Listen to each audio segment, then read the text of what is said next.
I thought the Princess of Friendship would be, well, friendlier, said Midori as they galloped away from the castle.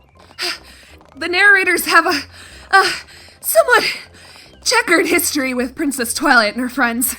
Cloudy panted. It was a long shot, but it was worth a try. Now, keep running before she catches us. Mami huffed. I can't believe she said she's glad everyone got kidnapped. Panda wailed. It wasn't Mama Luna's fault that everything went to heck in a hoof basket last year.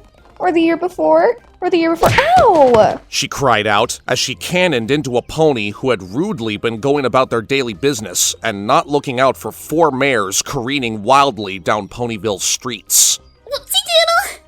The pony, whom Panda had laid flat, bounded back to her feet and hopped in place like a sugar-filled jackrabbit. Hi there! Oh wow, I don't think I've ever seen you around here before. That means I have to throw you a welcome to Ponyville party. Only, She bit her lip, eyes darting behind her. I kind of am sort of totally in the middle of something right now, but I will totally throw you a party just as soon as the place I usually throw parties gets its truth back. On account of some big old meaty pants ripped it off, and now the place is all open, which isn't great because we're supposed to have Rain Leader, and I need to find Rainbow Dash to see if she can call in a favor with her old buddies at the Weather Factory to get the storm postponed until after we get things all fixed up. And oh wow, I've never even asked your names. Hi. I'm Pinkie Pie. Nice to meet ya. Midori struggled to keep up with the babble. I'm Midori. Hi, Midori. Pinkie Pie all but pumped her foreleg right off at the shoulder with the force of her greeting. Hey, wait! Didn't I see you in Sugar Cube Corner earlier? Right when the roof went bye-bye? Her blue eyes widened. You were one of the narrators who got pilfered by that party-pooping periwinkle pony! Yeah, that was my boyfriend. We're, actually in the middle of trying to figure out a way to rescue him and his friends, Midori said, reflexively apologetic. After their encounters with Applejack, Princess Twilight's militant student with the dumb haircut, and the angry young dragon with the sore tail at the foot of the castle, she braced herself for another angry tirade of unhelpfulness. Oh, wow! Pinkie Pie's mouth became a small O. That sounds really admirable. You must love him a lot to go and do a thing like that. The narrators have She seemed to struggle for words. Reputation? Yeah, we'd noticed. Mami offered. No pony seems to like them. Oh, we like him fine. We just preferred if they didn't keep pulling us all into their stories where we die, go insane and then die, go insane and make our friends die, go insane and make our friends die, and then we die ourselves, or eat vegetables. She pulled a face like this last crime was the worst imaginable. Actually, that sounds totally reasonable. Mami admitted.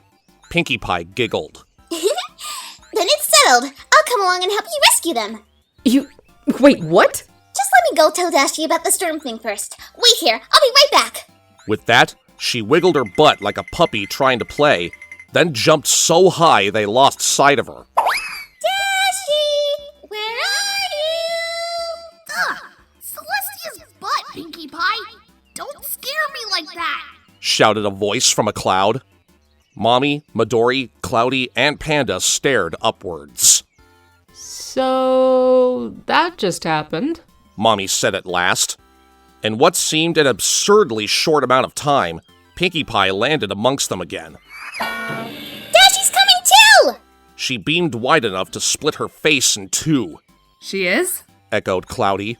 Uh-huh. She said something about me not being around narrators on my own on account of cupcakes and rockets and insanity or something. She was babbling a bit and I wasn't really paying attention. She'll be back from the Weather Factory in a flash and then we can go get... A multicolored bullet shot amongst them. Going! Hi, Dashy! Hey, Pinks! Rainbow Dash eyed the other 4 mares dubiously. So, I'm here as Pinkie Pie's bodyguard, I guess. That's pretty cool of you. Said Cloudy. For a moment, Dash stared at her. Do I know you? Your voice sounds really familiar. I was just thinking the same thing. I feel like I've heard you screaming and crying before. Dash blinked. Pinkie, why is it when you pick up strays, you always pick the weirdest ones? Just lucky, I guess. Pinkie beamed. So, should we get going? Get going where? Asked Midori. We have no idea where Thornquill took them, or why, or anything. A tiny tear gathered in the corner of her eye. My poor Gumi. Pinkie's mane and tail wilted. Gosh, I'm sorry. Instantly, Midori found herself swept into a bone-crushing hug. Pinkie promise we'll get your Gumi back, and every pony else. And as everyone knows, you can't break a Pinkie promise. She held Midori out to wink at her. So everything will be A-okay, okay? Midori tried to reinflate her lungs. I think that means I totally and completely believe you, and I promise you I'll pot pies in my future. Supplied Mami. Midori snapped to attention. Mami! Mami feigned innocence. What? Pinkie Pie laughed.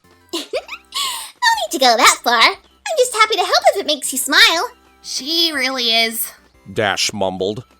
It's really disturbing sometimes how far she'll go to make creatures smile. You say disturbing, I say encouraging. Pinkie's words became a shriek. Her left hind leg abruptly whirled in an impossible circle, and her mane seemed to explode in a riot of even curlier curls. She dropped Midori and spun in place, kicking up dust, and... were those actual sparkles coming from her nose?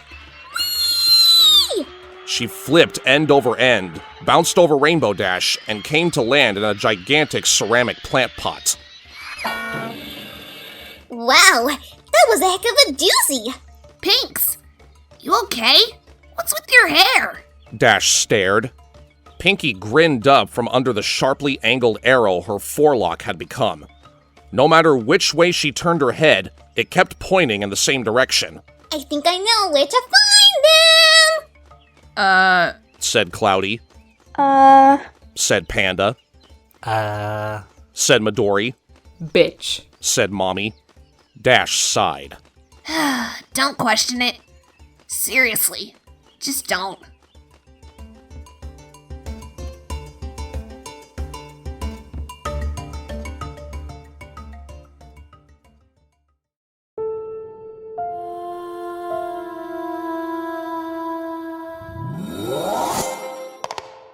Thornquill recognized the whoosh of a portal of pure darkness, but did not turn around.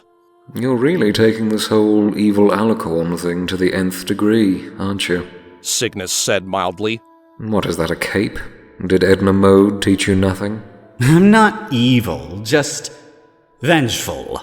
Same difference. Did you want something? To see how you're doing, actually. Cygnus craned his neck back. And maybe admire your decor. You really built this place in less than a week? Apparently, an alicorn's natural instinct is to build castles. Well, that would explain Castle Porno last year. Thorny's expression darkened.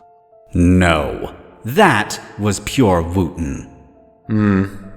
Speaking of which, where is he? In answer, Thorny waved one hoof in a wide arc. Somewhere in adult fiction. Wait. What? Thorny's horn flashed briefly, and a candelabra flared to life. Oh my. Cygnus looked up. And up. And up. At first, I just wanted to put the narrators somewhere they couldn't do any damage until May 1st. Thorny's tone remained almost conversational, which was a level of disturbing even Cygnus was beginning to grasp. Then I thought, well, they have allies, right? Ponies and creatures who would come and rescue them. So I made some preemptive strikes, shall we say. And when I organized everyone by genre, it made so much sense to have voice actors placed next to where I'd planned to put the fic readers. And then the analysis community slotted so neatly into place next to them. And then animators, and that segued into fan artists, and then I couldn't forget the fanfic authors who give the narrators so many bad ideas. Holy. And then I thought, Well, wouldn't the world be a better place if they could just indefinitely go away instead of just for a month? Which actually is kind of a concept I'm still workshopping, so don't quote me on that. Thorny, Cygnus did not technically need to swallow, being comprised of pure shadow, but his throat did constrict a little. did you turn the entire brony fandom into books and put them in your library? No, not all the fandom. Thorny smiled. His horn glowed. Yet. Cygnus ran for a portal. In the archive, he was king. In this dimension, he was powerful. But, well, not quite as powerful as an alicorn. Even one he had created in his pocket dimension and then unleashed upon the world for shits and giggles. I think I may have fucked up. Just a little. He thought, right before his world turned papery.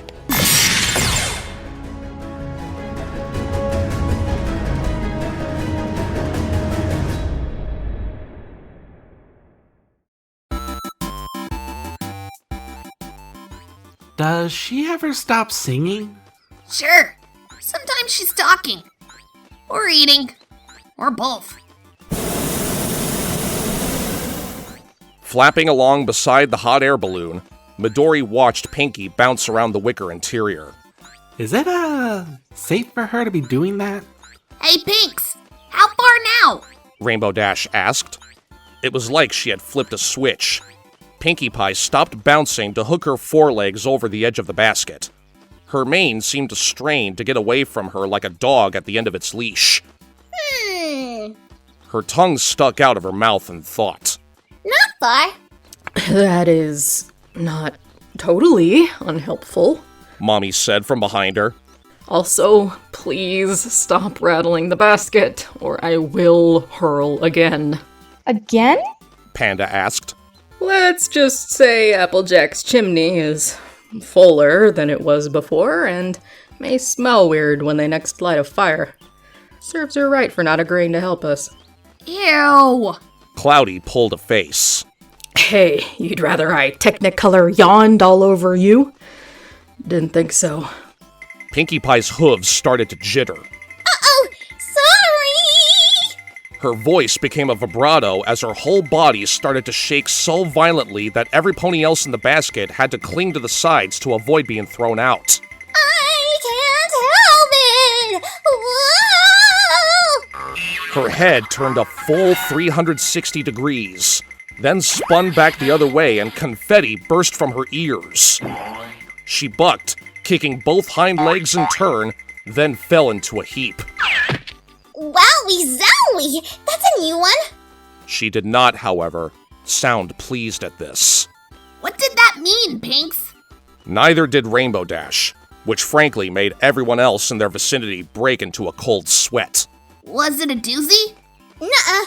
Pinkie Pie shook her head. It was a floozy. A what? Pinkie Pie's face was a mask of distress. Something that Granny Pie told me about when I was just a little filly. It's legendary in our family. I've never had one before. I'm not even sure what it means. Her explanation was interrupted by the loud noise of Mami attempting to turn herself inside out over the edge of the basket. Look out below! Cloudy called desperately. A distant shriek told them all that whoever was below had not looked out. Or maybe they had, and that had been even worse.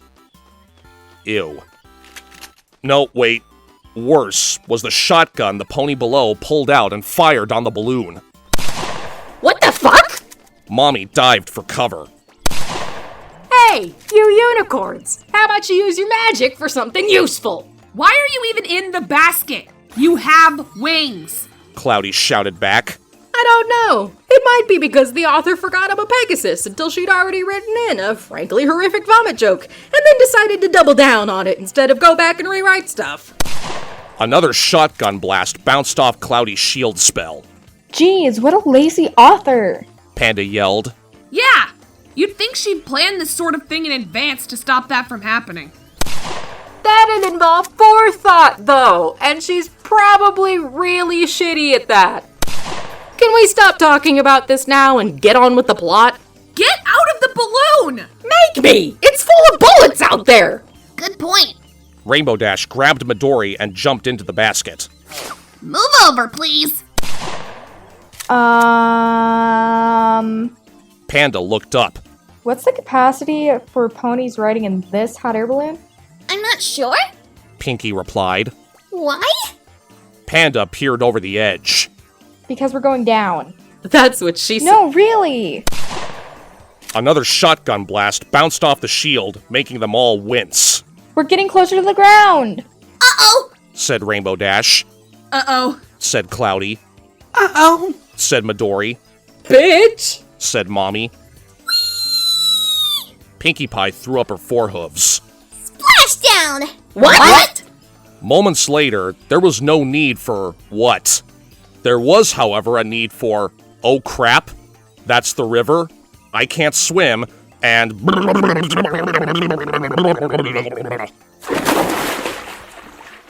look! Pinkie leaned out, nearly appending the basket and toppling them all into the water until Dash and Mami grabbed her and pulled her back in. My main arrow was still pointing this way. We're still going in the right direction. Midori coughed up a small fish. Joy. Mami's face was a pale shade of green. Did I mention that on top of getting airsick, I get seasick too? Gumi, you had better be so grateful for me rescuing you, I better get veggie pot pies for days!